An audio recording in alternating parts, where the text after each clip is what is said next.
Welcome back to the Whiskey Wonder Woman channel. I just finished doing a review on the Evan Williams 12 year, which is really good. So I thought that maybe in this review I would do a similar 12-year-old bourbon. So in today's video we're doing 1792 12-year-old bourbon.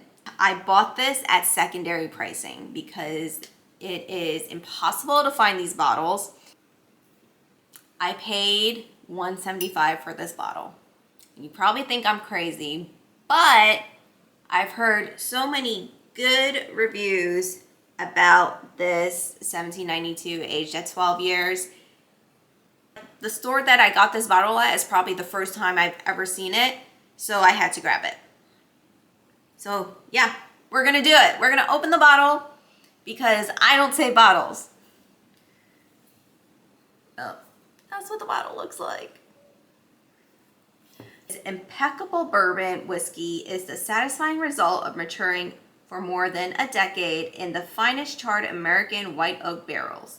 Rich flavors of vanilla and cocoa, oh man, I'm gonna love that, abound in this full-bodied bourbon. After spending 12 years in oak, the delicious fruit notes in this whiskey are met with a lingering smoky finish that is more complex than most. I have high hopes for this bottle. I don't think I've had a bad 1792 bottle to this day. And you know what's crazy? I have yet to try the small batch. I need to put that on my wish list. I forgot how much it goes for market price. Let me Google it.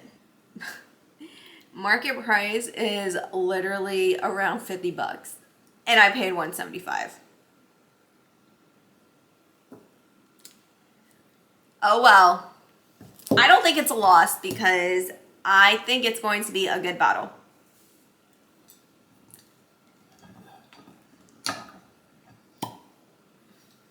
Okay.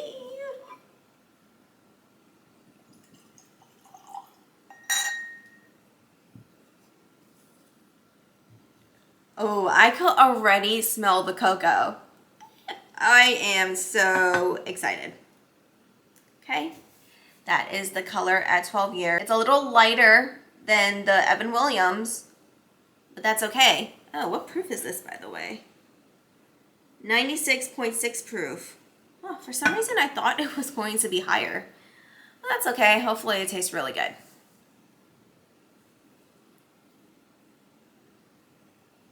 Oh my God, that smells amazing. But the first note that I get is leather. Cocoa, caramel, vanilla, something fruity.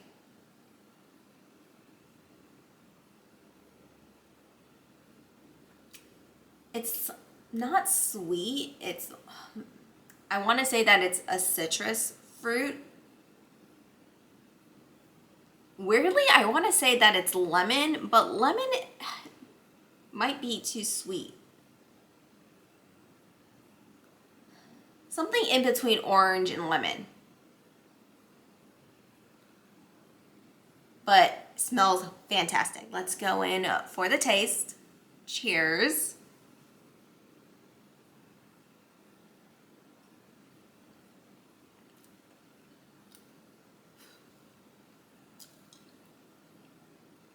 For 96 proof, that was hot.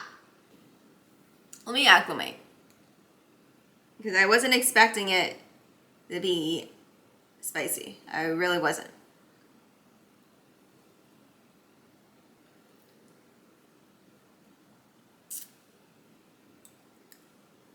It's spicy. However, it is damn smooth for spicy. So at first it's spicy. Now I'm getting the oak.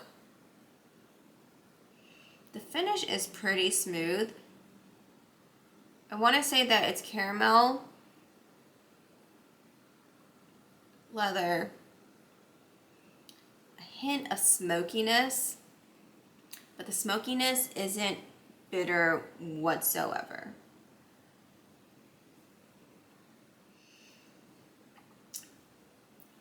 It's a little peppery. Also, there are some citrus notes mixing with that pepper. Then the finish has a hint of vanilla.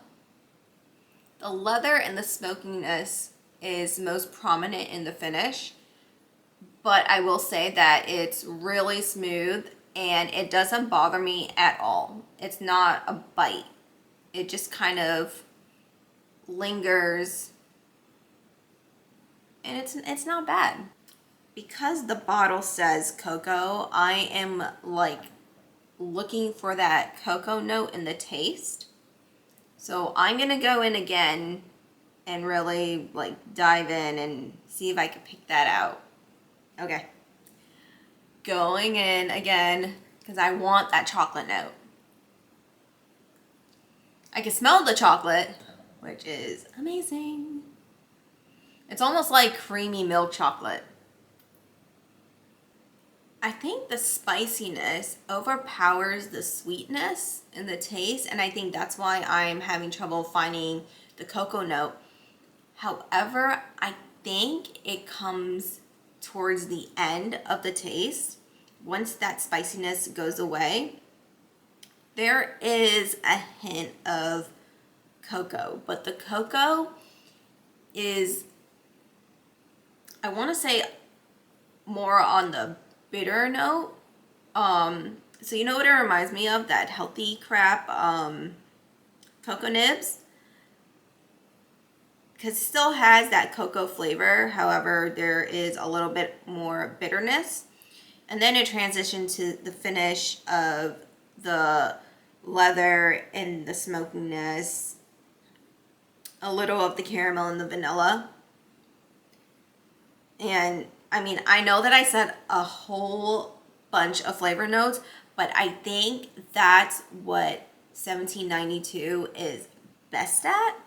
They're really good at transitioning flavors, and so well, I might add. It transitions so well, mellows out so great.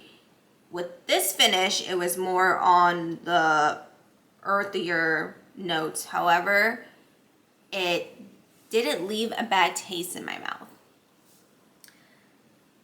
Now, comparing it to the single barrel that I had recently and the bottle and bond, I actually think that those were better bottles than this 12 year.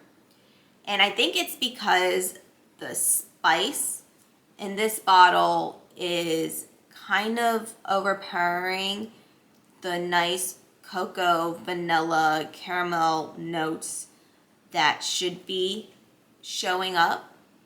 And maybe because I just opened this bottle, if I let it sit for a few weeks like I've been told and suggested, maybe those flavors might show. So that's what I'm going to do. I'm obviously not going to do another review on it and video it for you guys. But I'm going to have this bottle around, so I'm going to try it again in a few weeks just to see if it kind of all mellows out now that I popped the bottle open. Overall, I still like it. I am slowly thinking that Bardstown 1792 is becoming one of my favorite Kentucky bourbons, but I don't want to be biased. So yeah, that is my review for this 12-year-old bourbon. Let me know in the comments if you tried this one. Also, let me know how much you paid for this bottle, because I cannot believe that I paid close to $200 for it. But they're just that hard to find. Yeah, so that's my review. Let me know what you think. And as always, like, subscribe, share, and do whatever the YouTube algorithm needs for my channel. because I love sharing whiskey with all of you. Good night.